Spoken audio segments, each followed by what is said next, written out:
আয়াতির রাসূলা আনি'বুদুল্লাহা ওয়াজতানিবুত তাগুত। প্রত্যেক জাতির জন্য আমি রাসূল প্রেরণ করেছি, তারা মানুষকে দাওয়াত দিয়েছেন এই কথা বলে যে এক আল্লাহর গোলামি করো, তিনি ছাড়া কোনো ইলাহ নাই, আইন দাতা নাই, বিধান দাতা নাই, তার গোলামি, তার সামনে মাথা নত করে। নামাজ হচ্ছে তাওহীদের অবশ্যম্ভাবী এক বহির্প্রকাশ। তাওহীদের জন্য তাওহীদবাদী মানুষ যারা, তাদেরকে নামাজ আদায় করতেই হবে।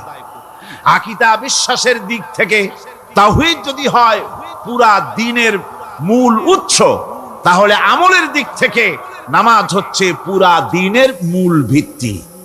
নামাজ হচ্ছে আমলের মূল ভিত্তি। এর বাস্তবায়ন ছাড়া দ্বীন পূর্ণ হয় না। নামাজ মুমিনের কেবলমাত্র একটি উত্তম আমলই নয়, বরং নামাজ হচ্ছে ঈমানের মূল ভিত্তি। যার কাছে নামাজ নাই তার কাছে কিছুই নাই। রাসূল করিম সাল্লাল্লাহু আলাইহি ওয়াসাল্লাম বলেছেন যে নামাজ যে ব্যক্তি পড়ে না, আল্লাহ পাকের সাথে তার কোনো সম্পর্ক বাকি থাকে না। সুতরাং এই নামাজটা হচ্ছে এই যে একমাত্র একাগ্র চিত্তে আদবের সাথে আল্লাহর সামনে রুজু হয়ে যাওয়া। কোরআনে কারীম বলছে মুনিবিনা ইলাইহি ওয়াত্তাকুহু ওয়াকিমুস সালাতা ওয়া লা তাকুনু মিনাল মুশরিকিন। তোমরা আল্লাহর দিকে রুজু হয়ে যাও এবং তাকে ভয় করে অন্যায় কাজ থেকে বিরত থাকো, আর নামাজ কায়েম করো, মুশরিকদের অন্তর্ভুক্ত হয়ে যেও না। নামাজ কায়েম করা, নামাজের আদেশ কোরআনে কারীমের মধ্যে আল্লাহ পাক বহু জায়গায় করেছেন। ঈমানের পর নামাজই হচ্ছে সবচেয়ে বড় জরুরি। একজন মানুষ ঈমান আনলো, যেমন কালকে একজন ঈমান এনেছে, ঈমান আনার সাথে সাথে তার প্রথম কাজ কি বলুন? বলেন প্রথম কাজ কি? ফজরের নামাজের আগে একজন ইসলাম কবুল করলেন, তার প্রথম দায়িত্ব নামাজকে আদায় করে দেওয়া, ফজরের নামাজ পড়া। জোহরের আগেই কেউ ঈমান আনলো, তার প্রথম দায়িত্ব জোহরের নামাজ আদায় করা। আসরের নামাজের আগে ঈমান এনেছে, তার প্রথম দায়িত্ব হলো আসরের নামাজ আদায় করা। তার মানে হলো ঈমান আনার পর একজন ঈমানদারের প্রথম দায়িত্ব হচ্ছে নামাজ। গুরুত্বপূর্ণ বিষয়, খুব ভালো করে শুনতে হবে, ইয়াদ রাখতে হবে প্রত্যেকটি মুসলমানের। এই নামাজ কি জিনিস, কেমনে আদায় করতে হবে, আদায় না করলে কি হবে, গুরুত্বপূর্ণ এই কথাগুলি প্রত্যেকের স্মরণ রাখতে হবে। কিয়ামতের দিন মানুষ যে জাহান্নামে যাবে, জাহান্নামের জন্য, জাহান্নামে যে সব কারণে যাবে তার মধ্যে বড় কারণ কালকে বলেছিলাম, দেখি মনে আছে নাকি? বড় কারণ কয়টা? কয়টা? আলহামদুলিল্লাহ মনে আছে। আল্লাহ রাব্বুল আলামিন বলেন ইয়াতাসাআলুনা আনিল মুজরিমিন। কিয়ামতের দিন অপরাধীদেরকে জিজ্ঞেস করা হবে মা সালাকাকুম ফি সাকার, জাহান্নামে কেন আসছো?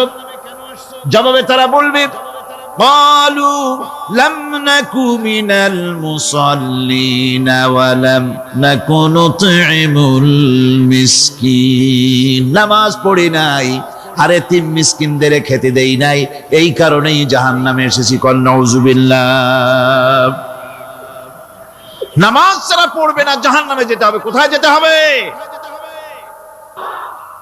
আকীদাগত দিক থেকে ঈমান হলো তাওহীদের স্বীকৃতি, আর আমলের দিক থেকে নামাজ হচ্ছে তাওহীদের বহির্প্রকাশ। আপনি মুসলমান তা প্রমাণ হবে নামাজ দিয়ে। নামাজহীন ঈমানের দাবি মূল্যহীন। যার নামাজ নাই তার ঈমানের দাবি করার কোনো মূল্যই নেই। অনেক এরকম কথা বলে, হুজুর আমি মানুষটা নিতান্ত খারাপ না, যাই মনে করেন, গ্রামে রাস্তা বানাইছি, ব্রিজ করে দিয়েছি, কালভার্ট করেছি, এতিম মিসকিনরে তাও মাঝে মধ্যে খাবার দেই, বিধবারে কাপড় চোপড় দেই, মানুষটা আমি নিতান্ত খারাপ না, তবে এই মাঝে মধ্যে একটু নামাজ পড়ি না, তাতে কি আমার ঈমান নষ্ট হয়েছে নাকি? আমি বলি ভাই ঈমানই তো নাই, নষ্ট হবে কি? ঈমান থাকলে না নষ্ট হবে? ঈমান নাই। সুতরাং একজন মুসলমান যদি নামাজ না পড়ে নিজেকে মুসলমান বলে দাবি করার কোনো হক তার না, দাবি করার অধিকার না। নামাজ হচ্ছে জিন্দেগি, নামাজটাই মূলত জিন্দেগি। নামাজটা কি? জিন্দেগি। আল্লাহ রাব্বুল আলামিন শিখাচ্ছেন, কুল ইন্না সালাতি ওয়া নুসুকি ওয়া মাহইয়ায়া ওয়া মামাতি লিল্লাহি রাব্বিল আলামিন। মুহাব্বতের সাথে সবাই পড়েন, কুল ইন্না সালাতি ওয়া নুসুকি ওয়া মাহইয়ায়া ওয়া মামাতি লিল্লাহি রাব্বিল আলামিন। বলো আমার নামাজ, বলো আমার নামাজ, আমার কোরবানি, আমার হায়াত, আমার মত সবকিছুই আল্লাহ রব্বুল আলামিনের জন্য নিবেদিত। আমার বেঁচে থাকা, আমার মরে যাওয়া সব আল্লাহর জন্য। সে আল্লাহ রব্বুল আলামিন, তার জন্য সবকিছু নিবেদিত করতে হবে। আল্লাহ পাকের গোলাম আমাদের বানিয়েছেন, আল্লাহ আমাদের গোলামি করা লাগবে। আর গোলামির নমুনা যাকাত দিয়া, হজ দিয়া, দাম দিয়া, সদকা দিয়া, কোন জিনিস দিয়ে নামাজের মতো গোলামির উৎকৃষ্ট প্রমাণ বা নমুনা আর কিছুতে নাই। আমি যে গোলাম, তার উৎকৃষ্ট প্রমাণ হচ্ছে নামাজ। নামাজেই একটা মানুষ গোলামির অনুভূতিতে তাকে নিয়ে যায়। বাদশাহ হোক, মন্ত্রী হোক, পীর হোক, মওলানা হোক, মুহাদ্দিস হোক, বড় লোক হোক, গরিব হোক, পুরুষ হোক, নারী হোক, যাই হোক, নামাজে দাঁড়াইলো, একেবারে কান্ডারে ধরিয়া, কানের কাছে হাত দিয়া, হাত দুইটা বাঁধিয়া মাথা নিচের দিকে দিয়ে দাঁড়ায় গেল। কিসের মতো? আসামির মতো, গোলামের মতো। সুবহানাল্লাহ। এদিক ওদিক তাকাইতে পারবা না, চোখটা থাকবে সেজদা যেখানে দিবা সেখানে। তাকানো নিষেধ, সেজদার দিকে তাকাও। এরপরে যখন রুকুতে গেলেন, গোলামির নমুনা হয়ে গেল। গোলামের এরকম মাথা নিচু করে থাকতে হয় প্রভুর সামনে। গেলেন, রাজা, বাদশা, বড় লোক, সব অহংকার চূর্ণ হয়ে গেল। নাক আর কপাল দিয়া আমার মাবুদের দরবারে মাথাটা লাগাই দিলাম জমিনের উপরে। সুবহানাল্লাহ।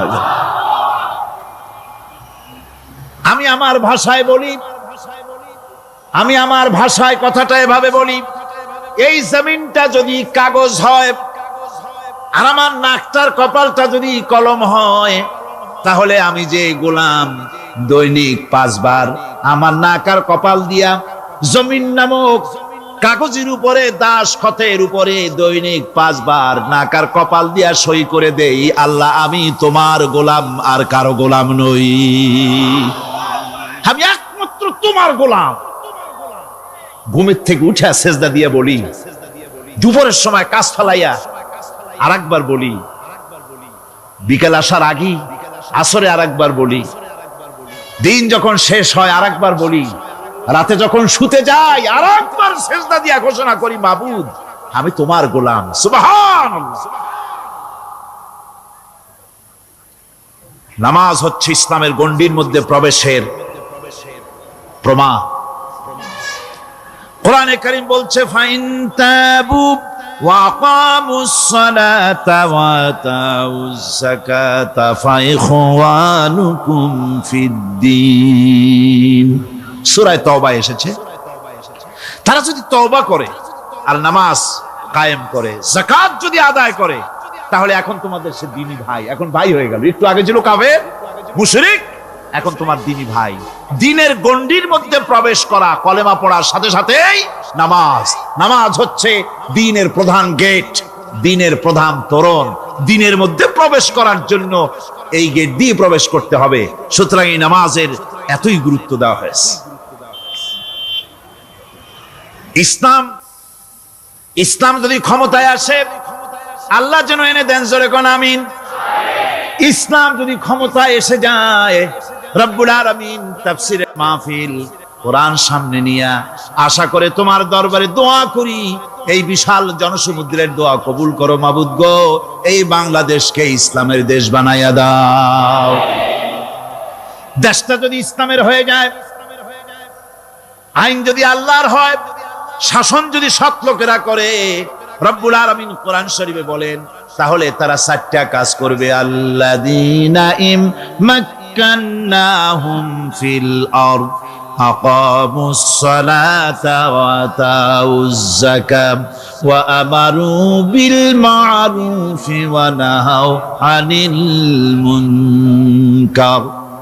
মুমিনেরা ক্ষমতায় এসে প্রথম যে কাজটা করবে, প্রথমে ক্ষমতা এসেই নামাজ বাধ্যতামূলক করবে। প্রথম কি? ওয়াজ নসিহতে অনুরোধ করা হবে না, বাবাজিরা আল্লাহর রাস্তায় নামাজটা পড়েন না। রেডিও এবং টেলিভিশনের মাধ্যমে রাষ্ট্রপ্রধান অর্ডার করে দিবেন, যারা আকেল বালিগ সকলের জন্য নামাজ বাধ্যতামূলক, নামাজ পড়তেই হবে, এটা অর্ডার। বেলা যখন 1টা বেজে যাবে, বেলা যখন 1টা বাজবে, সমস্ত মসজিদে আজান শুরু হয়ে যাবে।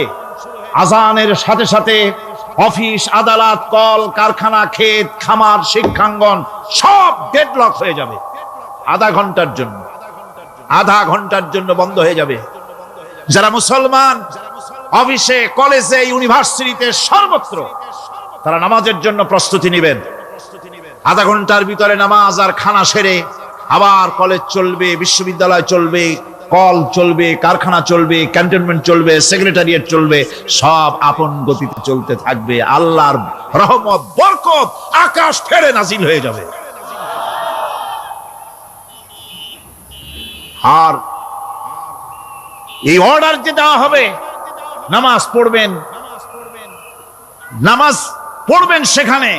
থানায় যখন আজান হবে, থানায় আজান হয়ে গেছে, থানার স্টাফ, পুলিশ যারা আছে, জামাতে খাড়া হয়ে যাবে, ইমামতি করবেন ওসি সাহেব। এসপির অফিসে এসপি সাহেব ইমামতি করবেন, ডিসি সাহেব তার অফিসে ইমামতি করবেন, মন্ত্রী সেক্রেটারিয়েট ইমামতি করবেন, প্রেসিডেন্ট বঙ্গভবনে ইমামতি করবেন, বিশ্ববিদ্যালয়ের ভাইস চ্যান্সেলরের ইমামতিতে সে জায়গার মুসলমান ছাত্র ছাত্রী, শিক্ষক শিক্ষয়িত্রী এক জামাতে নামাজ আদায় করবে। এই যদি হয় চিত্র দেশের, অপরাধ থাকবে? থানায় ওসি সাহেব নিজেই যদি জামাতের ইমামতি করেন, এইভাবে নামাজ আদায় করেন পুলিশদের নিয়ে জামাতে, ঘুষ আর খাবে তারা? এসপি সাহেবের অফিসে, ডিসি সাহেবের অফিসে মন্ত্রীরা যদি ভাবে নামাজ কায়েম করে, তাহলে কি অন্যায় অপরাধ কিছু থাকবে সমাজে? থাকবে না। সুতরাং নামাজ বাধ্যতামূলক করে দেওয়া হবে। নামাজ বাধ্যতামূলক, সকলকে নামাজ পড়তে হবে। নামাজ হচ্ছে অপকর্মের প্রতিবন্ধক। নামাজ পড়লে অন্যায় কাজ থেকে বাঁচার পর, অন্যায় থেকে বাঁচাই কিসে? নামাজ। আল্লাহ রাব্বুল আলামিন বলেন, উতলু মা উহিয়া ইলাইকা মিনাল কিতাবি ওয়া আকিমিস সালাম ইন্নাস সালাতা তানহা আনিল ফাহশাই ওয়াল মুনকার। হে নবী, এই কিতাব তেলাওয়াত করো, যা তোমার প্রতি অবতীর্ণ করা হয়েছে, এই কিতাব তেলাওয়াত করো আর নামাজকে প্রতিষ্ঠা করো। নিঃসন্দেহে নামাজ মানুষকে পাপাচার থেকে বাঁচায়া দেয়। অশ্লীলতা, পাপাচার থেকে মানুষকে বাঁচায় কে? জোরে চিল্লায় কোন কে? নামাজ। এই নামাজ মানুষকে অন্যায় কাজ থেকে বাঁচায় দেয়। নামাজ যে মানুষকে অন্যায় কাজ থেকে বাঁচায়, কেমনে বাঁচায়? আমরা যে নামাজ পড়ি, এই নামাজে তো আমাদেরকে অন্যায় কাজ থেকে বাঁচাইতে পারে না। নামাজি বহুত মানুষ আছে অন্যায় করে, করে কিনা? কোন না করে না? করে। নামাজি অথচ অন্যায় করে। আর আল্লাহ বলছেন নামাজিকে, নামাজ তাকে অশ্লীলতা থেকে ফিরায়। তাহলে কথা কারটা ঠিক? আল্লাহরটা। জোরে বলেন, কারটা ঠিক? অবশ্যই আমার আল্লাহর কথা হক। আমি ভুল করতেছি, আমি যেন কোথাও ভুল করতেছি, সামথিং ইজ রং, কোথাও যেন আমরা ভুল করে বসতেছি, সেই ভুলটা কি আমরা আবিষ্কার করতে চেষ্টা করবো ইনশাআল্লাহ। প্রথম যে কথাটা সেটা হচ্ছে যে আমরা যা নামাজে পড়ি আমরা তা বুঝি না। কথা ঠিক কিনা? আমি যদি এখন প্রশ্ন করি সামি আল্লাহু লিমান হামিদা অর্থ কি কোন, ফার্স্ট ডিভিশনে কয়েকটা লেটার নিয়ে ফেল করবেন এরকম লোক আছেন না নাই? সুবহান রাব্বিয়াল আলা অর্থ কি জানি না, সুবহান রাব্বিয়াল আযীমের অর্থ কি জানি না, দোয়া কুনুত অর্থ কি জানি না, তাশাহুদ অর্থ কি জানি না, সূরা ফাতিহার অর্থ কি জানি না, এমন কি উযুর মধ্যে কয়টা ফরজ তাও অনেকের জানা নাই। কথা কি বেশি বললাম না ঠিক বলছি? একজনের জিজ্ঞেস করলো, মিয়া উযুতে কয় ফরজ? কয় হুজুর কি মনে করেন এটা বুঝি জানি না, এটা তো সাধারণ ব্যাপার, বলেন না কয় ফরজ? কয় উযুতে তো 17 ফরজ। কি কি? কয় হাত ধোয়া, পাও ধোয়া, মুখ ধোয়া, নাক ধোয়া, চোখ ধোয়া, জিহ্বা ধোয়া, মাথা ধোয়া। বলতে বলতে গুনে দেখা গেল প্রায় 19টার মতো বলছে। বলা হলো, মিয়া বললেন আপনি উযুতে ফরজ 17টা, কইলেন আপনি 19টা। কয় হুজুর জানি আরো, বলি না আপনাদের ভয়তে। উযু জানে না, নামাজ জানে না, তাকেই নামাজ কেমনে ফিরাবে অন্যায় কাজ থেকে? কথা বুঝতে পেরেছেন?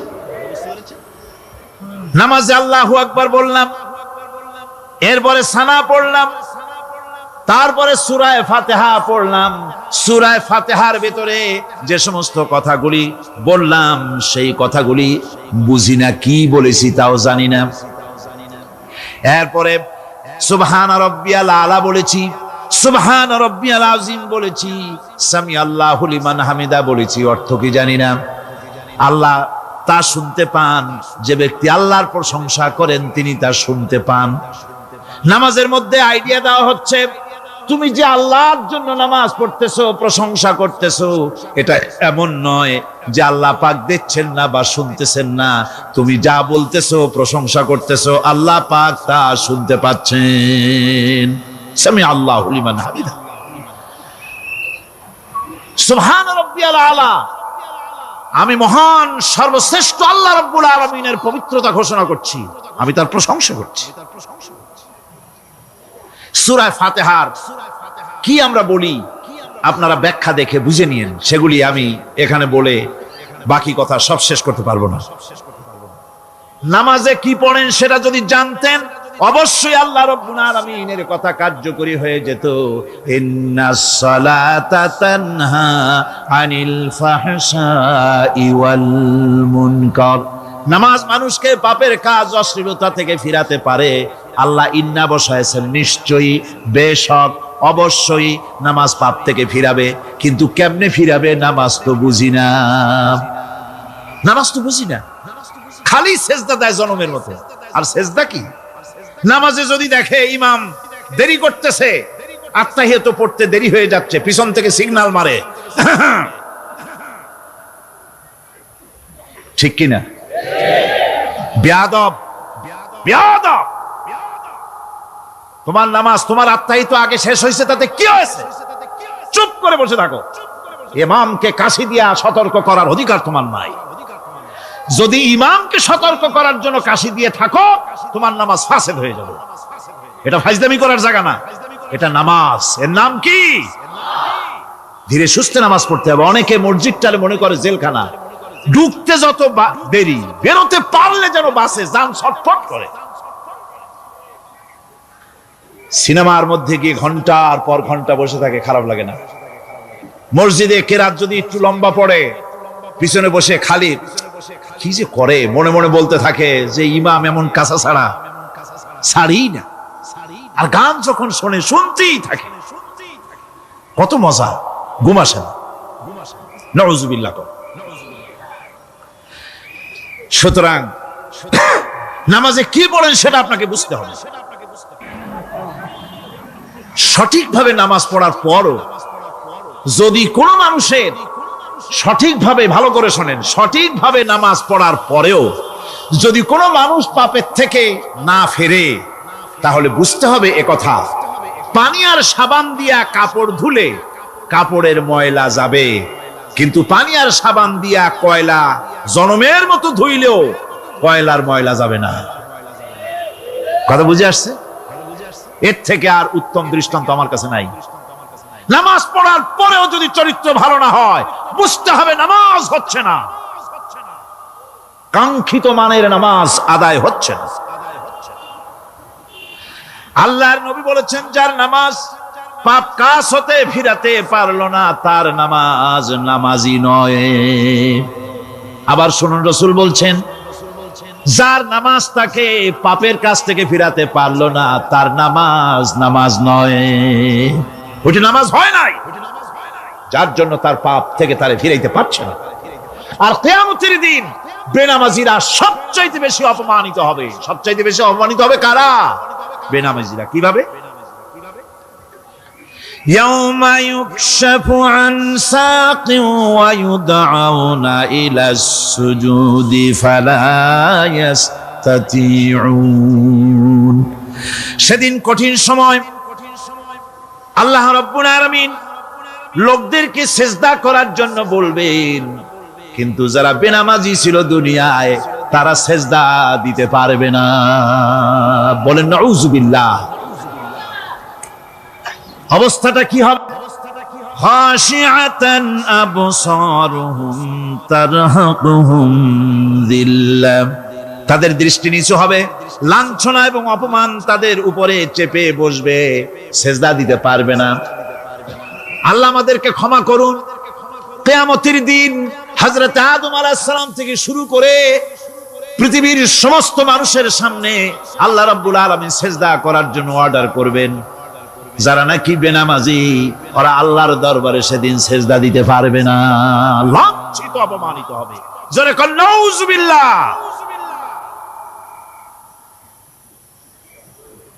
নামাজ, মুমিনের নামাজ একরকম, মুনাফিকের নামাজ হলো আর এক রকম। মুনাফিকরাও নামাজ পড়ে, পড়ে কিনা কন? মুনাফিকেরাও নামাজ পড়ে।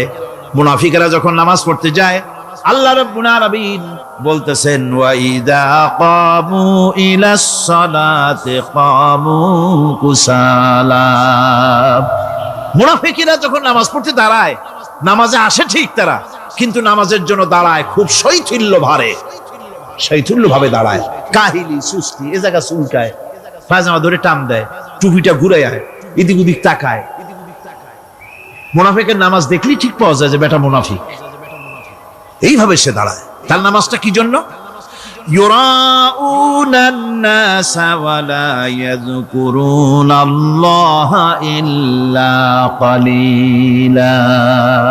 তাদের নামাজ হচ্ছে মানুষকে দেখাবার নামাজ। নাউযুবিল্লাহ। এখন দেখবেন এই মৌসুম আসছে, নামাজের মৌসুম, বেনামাজিদের নামাজের মৌসুম। জনসভা হচ্ছে, নির্বাচন আসতেছে, নামাজে রক্ত হয়ে গেছে, তাড়াতাড়ি আজান হয়ে গেল। টুপি না থাকলে রুমাল একটা মাথায় দিল, উজু আছে কি না আছে, আল্লাহু আকবার, যা আছে কপালে হয়ে যাক। মানুষকে দেখাবার জন্য এরা নামাজ পড়ে। এরা আল্লাহ শরণার্থে নামাজ খুব কম লোকই করে। এরা হচ্ছে মুনাফিক। দুনিয়া এবং আখিরাতে কল্যাণের জন্য একমাত্র মাধ্যম হচ্ছে নামাজ। দুনিয়া যদি কল্যাণ চাই, আখিরাতেও যদি কল্যাণ চাই, তাহলে এর জন্য কি করতে হবে? কি করতে হবে? আমার কথা নয়, আল্লাহ রাব্বুল আলামিনের কথা শুনুন। রব্বুল আলামিন বলেন, ক্বাদ আফলাহাল মুমিনুন আল্লাযীনা হুম ফি সালাতিহিম খাশিউন ওয়াল্লাযীনা হুম লিয-যাকাতি ফাঈলুন ওয়াল্লাযীনা হুম লিফুরুজিহিম হাফিজুন। নিশ্চিতভাবে সেই সব মুমিন কল্যাণ লাভ করবে, নিশ্চিতভাবে। তারা হচ্ছে ওই সব লোক যারা নিজেদের নামাজ ভীতি মিশ্রিত, বিনয় ভাবে, ভীতি মিশ্রিত অবস্থায় বিনয়ের সাথে যারা নামাজ আদায় করে, যারা বেহুদা কাজ থেকে বিরত থাকে, যারা যাকাতের পন্থায় কর্মতৎপর হয়, আর যারা নিজের লজ্জাস্থানকে হেফাজত করে। এরপরে আল্লাহ পাক বলেন, ওয়াল্লাযীনা হুম লিআমানাতিহিম ওয়া আহদিহিম রাউন ওয়াল্লাযীনা আলা সালাওয়াতিহিম ইউহাফিজুন ওয়াল্লাযীনা আলা সালাতিহিম হাফিজুন। আর যারা তাদের আমানতকে পূর্ণ করে, আমানত এবং তাদের ওয়াদা চুক্তি পূর্ণ করে, এবং যারা নিজেদের নামাজ সমূহকে পূর্ণভাবে হক আদায় করে নামাজ পড়ে। নামাজের যারা হেফাজত করে, এরা কারা? এরা হচ্ছে উলাইকা হুমুল ওয়ারিসুন আল্লাযীনা ইয়ারিসুনাল ফিরদাউসা হুম ফিহা খালিদুন। এরা হচ্ছে সেই সব লোক, এরা উত্তরাধিকার হচ্ছে জান্নাতের উত্তরাধিকার, জান্নাতুল ফিরদাউসে আল্লাহ রাব্বুল আলামিন এই গুণ বিশিষ্ট লোকদের জন্য জায়গা করে দিবেন। জোরে কোন সুবহানাল্লাহ। নামাজকে পড়তে বলা হয়নি, কোরআন শরীফে বলা হয়েছে নামাজ কায়েম করো। কি বলা হয়েছে কন্ত দেখি? নামাজ কায়েম করো, নামাজ পড়ো। এই কথা কিন্তু কোরআন শরীফে কোনো জায়গায় আছে নাকি? এখন কায়েম করা কারে বলে? একটা গুরুত্বপূর্ণ আরেকটি বিষয়, নামাজ কায়েম করতে বলা হয়েছে। কায়েম কি? কায়েমটা হচ্ছে দৃষ্টান্ত স্বরূপ বলা যায় যে জিনিসটা সমাজে প্রতিষ্ঠিত আছে ওইটারে বলে কায়েম হওয়া, আর যেটা প্রতিষ্ঠিত নাই ওটা কায়েম নাই। কায়েম মানে হলো প্রতিষ্ঠিত থাকা। যেমন আমাদের দেশে, আমাদের সমাজে নারী পুরুষ শিশু বৃদ্ধ সকলেই কাপড় পরা, শাড়ি পরা, লুঙ্গি পরা, এই কাপড় পরাটা কায়েম আছে, প্রতিষ্ঠিত আছে না নাই?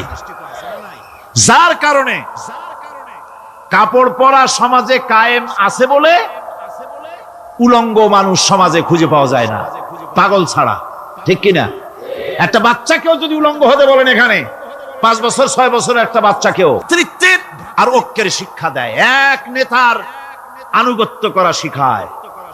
জামাত যত বড় হোক, ইমাম হবে কয়জন? একজন ইমাম হবে। আর এই ইমাম মানে কি? নেতা। ইমাম মানে কি? নেতা। নির্বাচন শিখায় নামাজে। নেতা নির্বাচন কে শিখায়? নামাজ শিখায়। বোঝেন খুব ভালো করে। কিভাবে? মনে করুন চট্টগ্রাম শাহী মসজিদে ইমাম প্রয়োজন।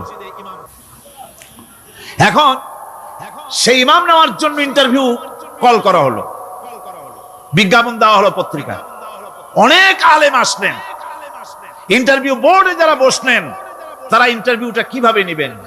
যার মাথার চুল লম্বা বেশি তার ইমামতি দেওয়া হবে, যার লুঙ্গিটা পায়ের গিরার তলে তারে দেওয়া হবে, যার মোষটা মুখের মধ্যে গিয়া ঢুকছে, হাসি দিলে বুঝাই যায় না হাসে না কান্দে, তারে দিবে। দাড়িগুলা কামাইছে তারে দেবে। সিগারেট খায়, বা অবশ্য চট্টগ্রাম আর সিলেটে সিগারেটের ফতোয়া ভিন্ন রকম।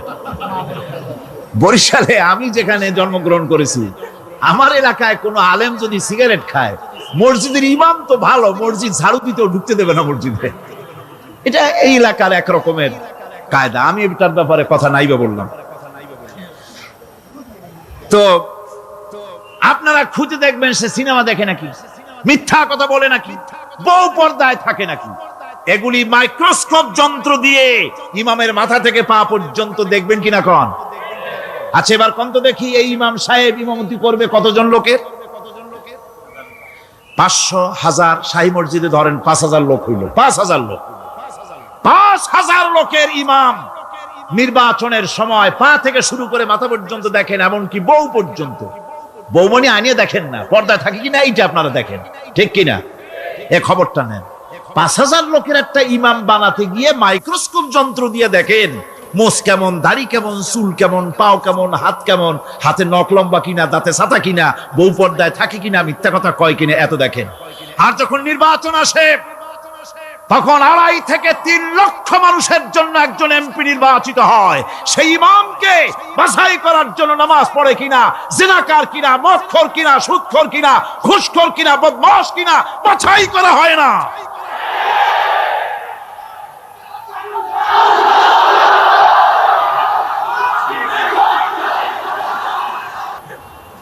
নামাজ আমাদেরকে এটা শিখায়, ইমাম কেমনে বানাইতে হবে। কোন সুবহানাল্লাহ।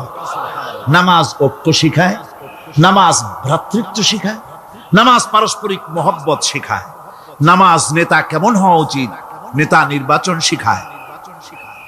আবার নেতা ভুল করলে তার ভুল বলা যাবে না, এরকম হতে পারবে না। নামাজের ভিতরে ইমাম যদি ভুল করলে আপনি লোকমা দিবেন, সুবহানাল্লাহ, আল্লাহু আকবার বলবেন। যদি তিনি সংশোধন না হলেন আবার দেন, তাতেও সংশোধন হলো না আবার দেন। 3 বার লোকমা দেওয়ার পর যদি ভুল সংশোধন না করে নামাজ ছেড়ে দেন, ইমামকে বের করে দেন, নতুন ইমাম নিয়োগ করেন। যারা ক্ষমতায় যাবে, আপনি রাষ্ট্রের ইমাম যারে বানাবেন, সেই রাষ্ট্রীয় ইমাম যদি জনগণের ইচ্ছার বিরুদ্ধে যদি চলে, একবার লোকমান দেন, দুইবার লোকমান দেন, তিনবার দেন, তারপরেও যদি না নামে, ঘাট ধরে নামেন। নামাজ আপনাকে নেতা নির্বাচন, নেতাকে প্রতিষ্ঠিত রাখা, নেতার আনুগত্য আপনাকে শেখায়। নামাজ লাইন সোজা করে দাঁড়াতে হবে। লাইন যদি বাঁকা করেন, আপনার কলজেটা ওরকম বাঁকা হয়ে যাবে। নাউযুবিল্লাহ। নামাজের কাতারে যার কারণে নামাজের কাতার বাঁকা হবে, পুরা কাতারের জন্য আল্লাহর কাছে ওই লোকটা দায়ী হয়ে যাবে। নামাজ শৃঙ্খলা শিখায়। সুবহানাল্লাহ কইতে ইচ্ছা করে না? নামাজ শৃঙ্খলা শিখায়, শৃঙ্খলা বোধ শিখায়। সোজা হয়ে দাঁড়া। তারপরে ঐক্য এবং মহব্বত শিখায়। নামাজের ভিতরে যখন দাঁড়ায় গেলেন, আমির দাঁড়ালো, ফকির দাঁড়ালো, মন্ত্রী দাঁড়ালো, তার ড্রাইভারও দাঁড়ায় গেল, একই কাতারে দাঁড়ায় গেছে। নামাজ পড়তে গিয়ে ড্রাইভারের পাও গিয়ে লেগেছে মন্ত্রীর গায়ে। নামাজ শেষ হওয়ার পর মন্ত্রীর বাবার ক্ষমতা নাই এ কথা বলার যে, বেটা ড্রাইভার সলিমুদ্দি, তোর পাও লেগেছে আমার পায়ে, তোর চাকরি শুদ্ধা দোজকে পাঠায় দেব। পারবে বলতে? পারবে না। মিয়া মন্ত্রী সাহেব, এটা তোমার সেক্রেটারিয়েট না, এটা আল্লাহর ঘর। এটা কার ঘর? এক হি সাপ মে খড়ে হো গয়ে মাহমুদ ও আয়াজ, এক হি সাপ মে খড়ে হো গয়ে महमूद आयाज, न कोई बंदा रहा न कोई बंदा नवाज। एक ही कतारे दाঁড়িয়ে গেছে।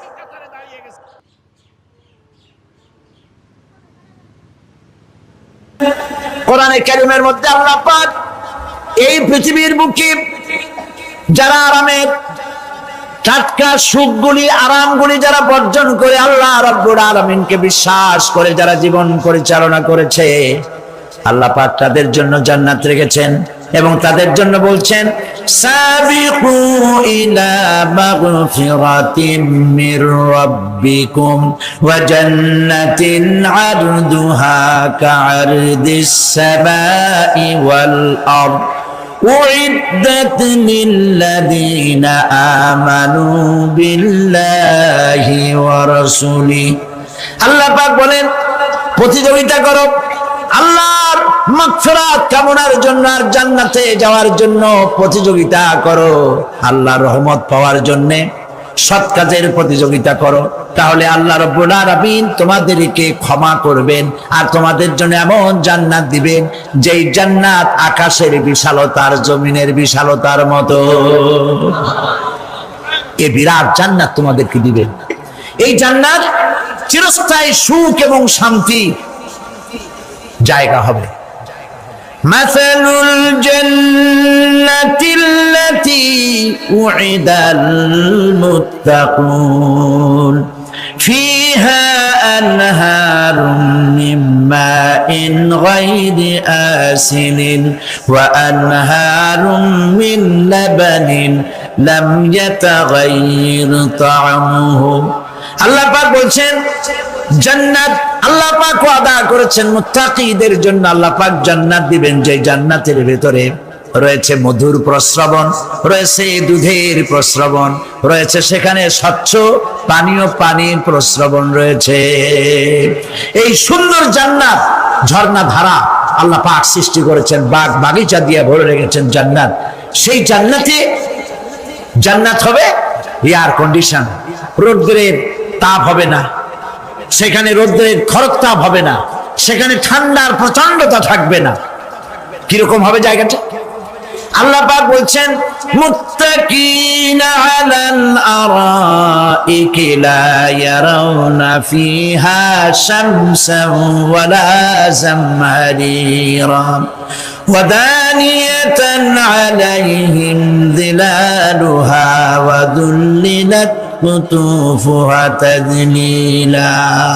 আল্লাহ পাক এমন জান্নাত রেখেছেন, সেই আল্লাহ পাক সেই জান্নাতের ভিতরে জান্নাতীরা ঠেস লাগায়া মুখোমুখি অবস্থায় তারা সেখানে বসবে, আর জান্নাতীদের মনের মধ্যে কোনো দুঃখ থাকবে না, পেরেশানি থাকবে না।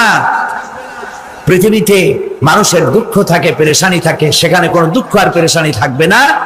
সেই জায়গাটা হবে শীতাতপ নিয়ন্ত্রিত, না শীত না গরম, চির বসন্ত বিরাজ করবে। জান্নাতীরা সেখানে থাকবে।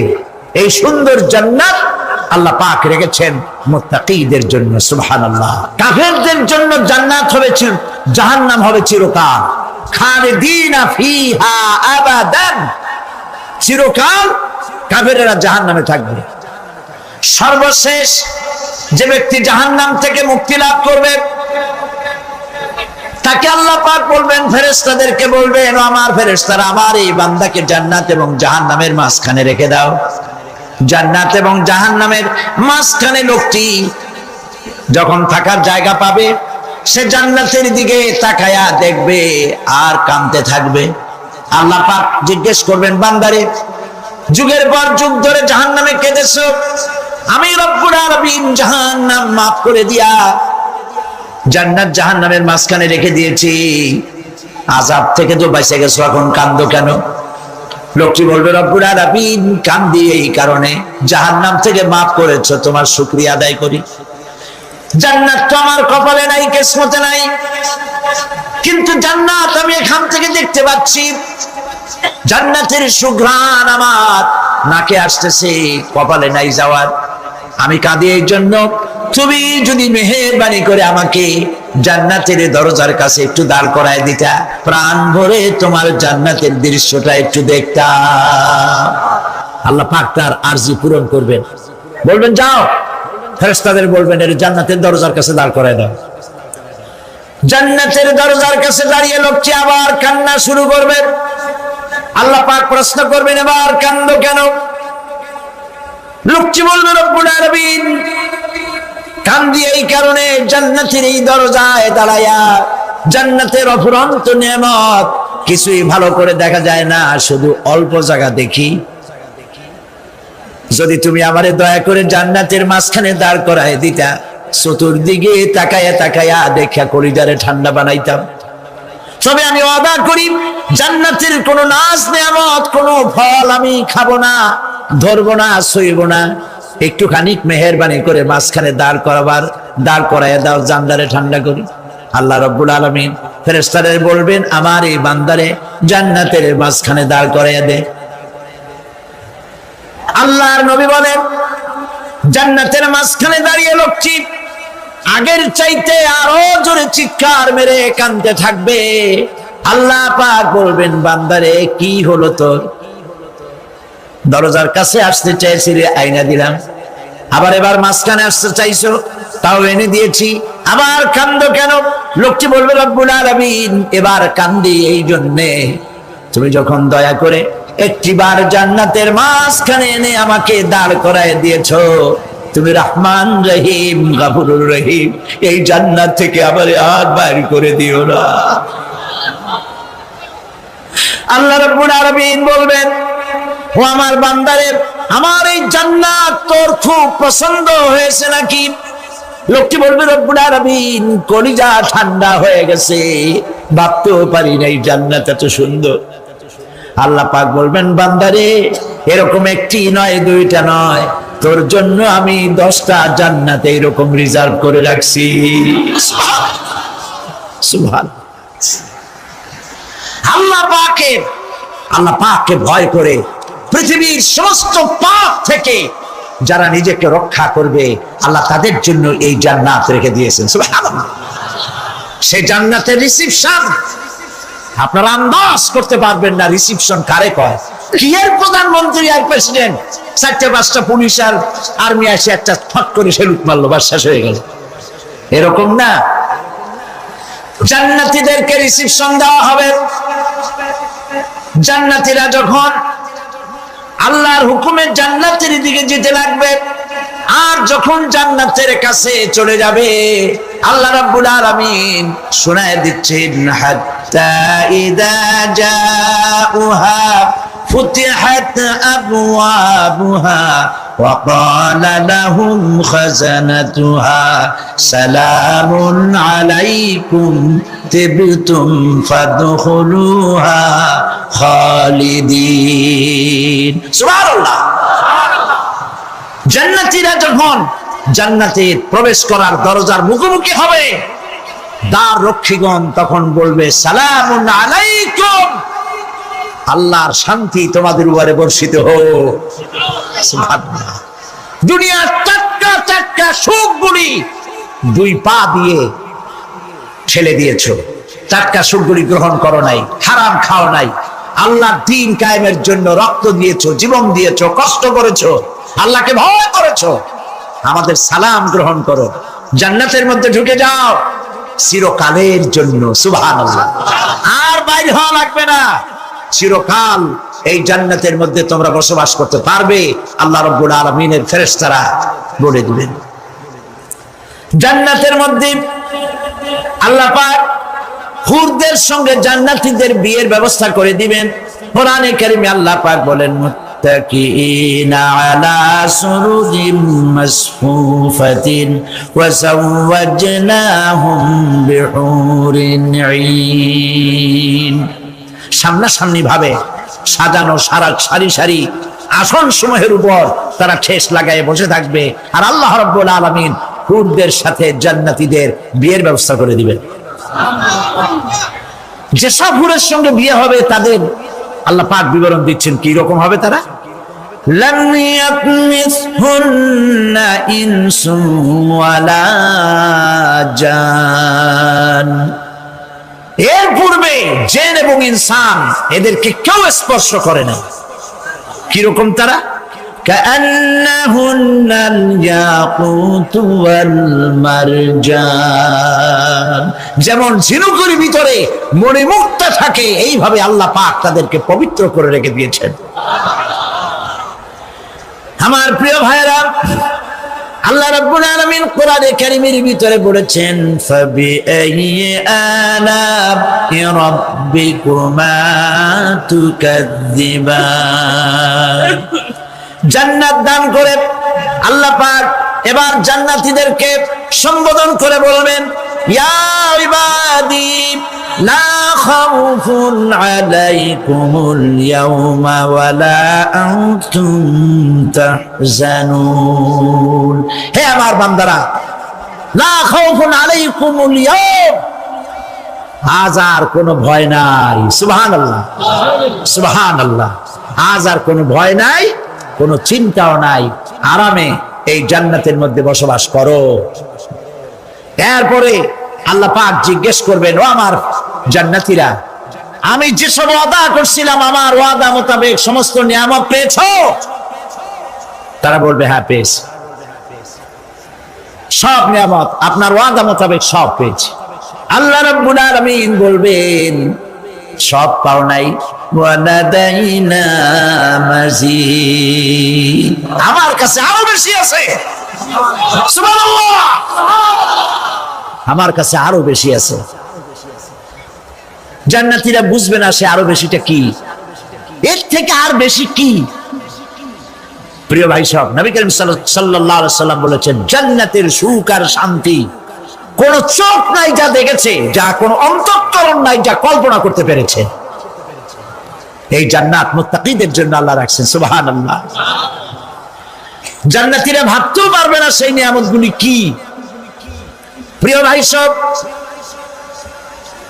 সেই মুহূর্তে আল্লাহর নবী মুহাম্মদুর রাসূলুল্লাহ সাল্লাল্লাহু আলাইহি ওয়াসাল্লাম বলবেন রব্বুল আলামিন, আমার উম্মতেরা জান্নাতীরা বুঝতে পারে নাই আপনার কাছে কি নিয়ামত আরো বেশি আছে।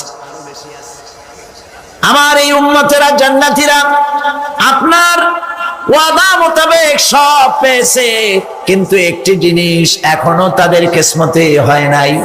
সেই জিনিসটা হলো যারা তার রবকে না দেখে শুধু কোরআন আর হাদিসের কথা শুনে আরবের ঘুম হারাম করে তাহাজ্জুদের নামাজ আদায় করেছিল, চোখের পানি ফেলেছিল, যারা জান্নাত দেখে নাই, জাহান্নাম দেখে নাই, আপনাকে ভয় করে যারা জীবন পরিচালনা করেছিল, যারা আপনাকে দেখে নাই, না দেখে শুধু কোরআন হাদিস বিশ্বাস করে যারা অকাতরে নিজেদের জীবন বিলায় দিয়েছিল, এই জান্নাতীরা এখন পর্যন্ত তার রবকে দেখতে পারে নাই।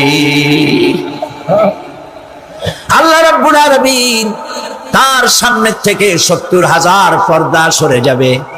আল্লাহ পাক বান্দাদের আরজি পুরা করার জন্য জান্নাতীদের সামনে তিনি জালোয়া ফরজ হবে।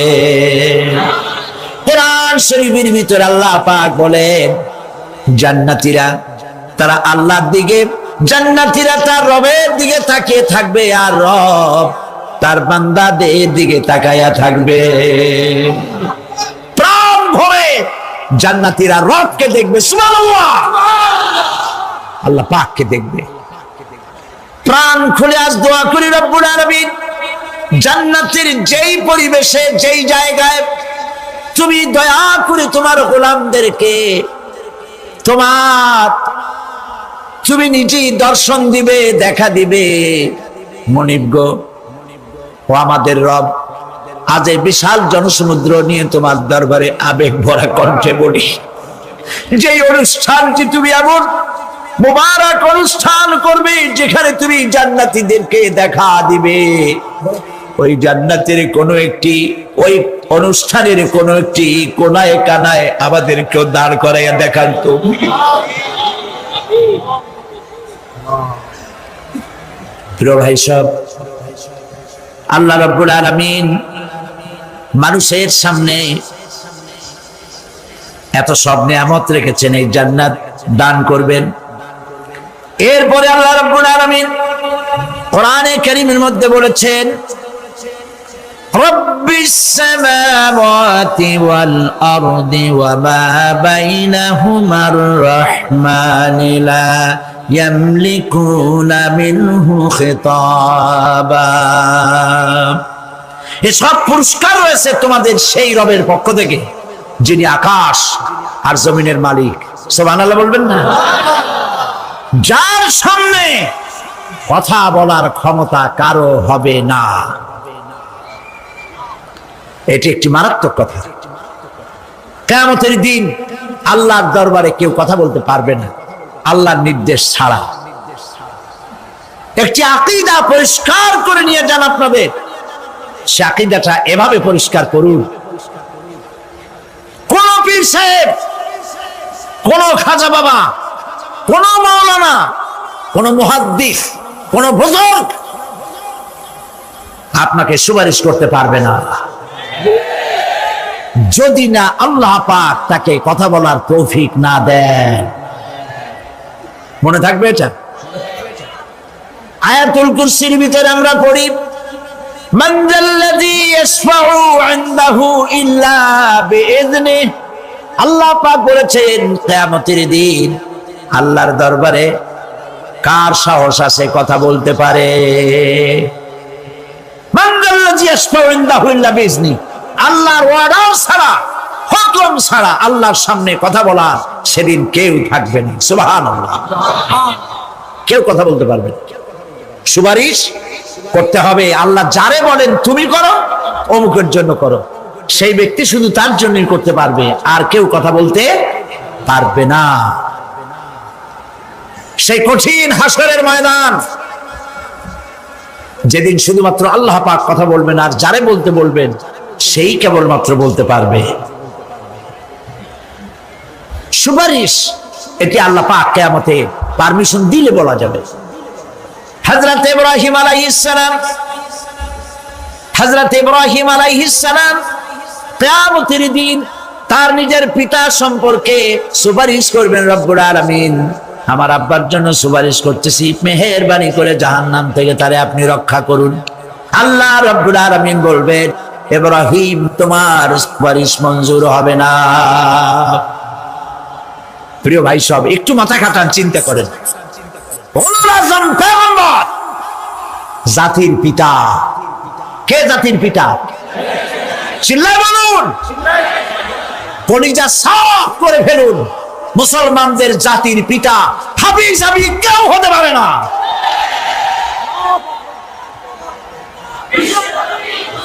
মিল্লাতা আবিকুম ইব্রাহিম। ইব্রাহিম আলাইহিস সালাম এই মিল্লাতের পিতা। সুবহানাল্লাহ।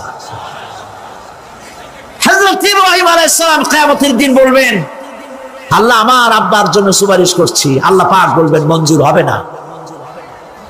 আসর তোমার পিতা হতে পারে, কিন্তু আমার খলিলকে আগুনে ফেলার জন্য নমরুদকে সে সহযোগিতা করেছে, আমি তোমার পিতাকে ক্ষমা করব না। নবী করিম সাল্লাল্লাহু আলাইহি সাল্লামকে সাহাবায়ে কেরাম জিজ্ঞেস করেছেন, হে রাসূল, আপনার আব্বা এবং আম্মার অবস্থা কি হবে?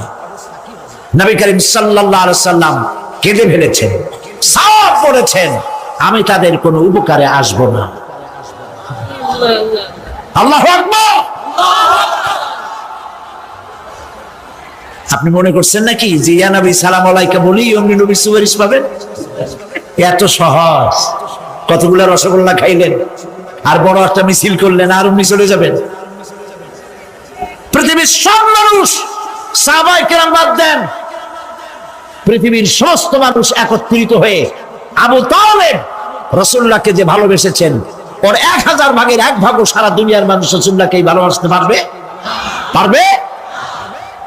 নিজের ছেলে আলীকে, আলী রাদিয়াল্লাহু তাআলা আনহুকে আলাদা বিছানায় শোয়াইয়া, ছোট্ট মানুষ হযরত আলী আলাদা জায়গায় রাখিয়া মুহাম্মদুর রাসূলুল্লাহ সাল্লাল্লাহু আলাইহি সাল্লাম এতিম মানুষ তার কলিজার সাথে বুকের মধ্যে আশ্রয় দিয়ে আগলে রেখেছেন বুক ভরে। সেই আবু তালেব মৃত্যুর সময় নবী করিম সাল্লাল্লাহু আলাইহি সাল্লাম বলেছিলেন, চাচা একটি বার আমার কানে তাওহীদের কালেমা শোনায় দেন। আবু তালেব তার কিসমতে ছিল না কালেমা। মরে যাওয়ার পর একজন সাহাবী বলেছিলেন, ইয়া রাসূলুল্লাহ, মৃত্যুর সময় আবু তালেবের মুখ আমি নড়তে দেখেছি, তিনি কালেমা পড়েছেন সম্ভবত। রাসূলুল্লাহ সাফ বলেছেন, আমি শুনি নাই। এত ভালোবাসার পরেও হাদিস শরীফে এসেছে আবু তালেব জাহান্নামে যাবে। কোথায় যাবে? জাহান্নামে। সবচাইতে কম আযাব হবে কার? আবু তালেবের। কম আযাবটা কি? হাদিস শরীফে এসেছে কম আযাব হলো জাহান্নামের আগুন দিয়ে এক জোড়া জুতা তৈরি করে আবু তালেবের পায়ে পরিয়ে দেওয়া হবে। সেই জাহান্নামের আগুনের তৈরি করা জুতার তাপে আবু তালেবের মাথার ঘিলুগুলো টকবক করে বউ পড়তে লাগবে। এত ভালোবেসে যদি কিয়ামতে উপায় না হয়, আপনি ইয়া নবী সালাম আলাইকা, ইয়া রাসূল সালাম আলাইকা, আর কতগুলো জিলাপি খাইলেন, বড় একটা মিছিল করলেন। প্রিয় ভাই সব, এইসব বেদাত ছাড়ুন, এগুলি সুস্পষ্ট বিদআত। রাসূলুল্লাহকে ভালোবাসবেন, সাহাবীরা যেভাবে ভালোবেসেছেন ওইভাবে ভালোবাসবেন। আল্লাহ রাব্বুল আলামিন বলেন, যালিকাল ইয়াউমুল হক ফামান শাআ আত্তাখাযা ইলা রাব্বিহি মাআবা। এই দিনটি অবশ্যই আসবে, সেদিনটি নিশ্চিতভাবে আসবে। আর এখন যার ইচ্ছা সে তার রবের দিকে অগ্রসর হোক। ইন্না আনজারনাকুম আযাবান করিবান ইয়াওমা ইয়ানজুরুল মার'উ মা কদ্দামাত ইয়াদাহু ওয়া ইয়াকুলুল কাফিরু ইয়া লাইতানি কুনতু তুরাবা। ইন্না আনজারনাকুম আযাবান করিবা, খুব নিকটবর্তী একটি আযাব সম্পর্কে আমি তোমাদেরকে সতর্ক করে দিলাম। কে বলতেছেন? আল্লাহ পাক। লক্ষ্য করুন আল্লাহ কি বলছেন, খুব নিকটবর্তী একটি কঠিন শাস্তি, আযাব অর্থাৎ কিয়ামত, এ সম্পর্কে আমি তোমাদেরকে সতর্ক করে দিলাম। ইয়াউমা ইয়ানজুরুল মার'উ মা কদ্দামাত ইয়াদা, সেদিন প্রত্যেকটি লোক যা সে পাঠিয়ে দিয়েছিল এখানে, অর্থাৎ যা করেছিল সেগুলি সে দেখতে পাবে। আর তখন ওয়ায়াকুলুল কাফিরু ইয়া লাইতানি কুনতু তুরাবা। সেই কিয়ামতের ময়দানে অবস্থা দেখে কাফেররা বলবে, আহারে মানুষ না হইয়া যদি মাটি হইয়া যেতাম। যদি মাটি হতাম, যদি মানুষ না হয়ে না জন্মতাম, আজ এই হাসরের ময়দানে এইখানে এই বিচারের মুখোমুখি হতাম না, মাটি হইলে বরং অনেক ভালো হতো।